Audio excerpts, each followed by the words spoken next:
Hey Gary, Zach here. Question referring back to episode 156. When preparing employees for leadership, how do you foster leadership with rising stars or unsung heroes? Thanks for everything you do. Appreciate it. Zach, I think this is a really interesting question. You know, what's really funny to me is, it's a funny where my brain goes on this one, which is actions trump everything. Meaning, you prepare them by giving them opportunities to show that they can. I think one of the things that I'm most proud of is, for the intensity that I come with, for as much as that I want to happen, I would tell you that if you audited everybody here in this room and everybody, the 700 people across 5 offices across here, it is stunning how little I micromanage. If you want to foster leadership, you have to put people in a position to be leaders. I don't box you in. I don't box Garrett in. I critique when I give him the room to win or lose. If he loses in the game that he's playing, I'll articulate what the shortcomings were, what the opportunities are. So I think leadership is only accomplished, or let me rephrase, the prepping of something is only accomplished when you actually do.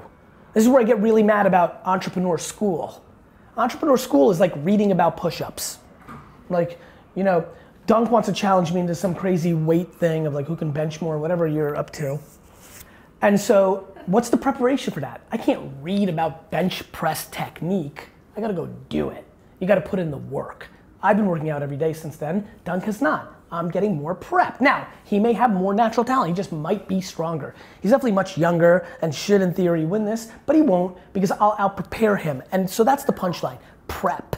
And so whether they're an unsung hero, whether they're the most shining star, I always worry at Vayner that people think the people that PR themselves or the most loud and charismatic are the ones that are gonna get the opportunities. And I've been really enjoying building Vayner over the last 5 years, especially the last 2 years, because the smartest people here are like, hey, wait a minute, look at this person winning and they don't even really interact with Gary. I've never even heard of that person. Like, that's the role and responsibility I have, that I'm not just pandering to the easiest move. And so you give people opportunity. Some are loud about it, I got this. Others just quietly go and do it. But here's the punchline.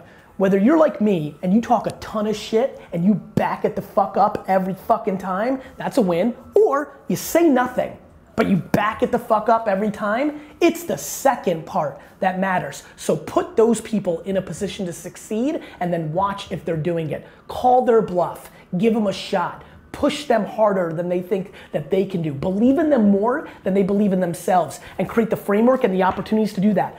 Understand it is in your upside as a leader for them to fail and you figure out if they can do it versus that task being done correctly. I prefer that we lose a client, money out of my pocket, but I learn something about the leaders that I'm thinking about going to battle with versus me micromanaging it, never learning about their opportunity as leaders, and then getting the client for 2 more years. That's called scale. That's called auditing. That's called how you build stuff.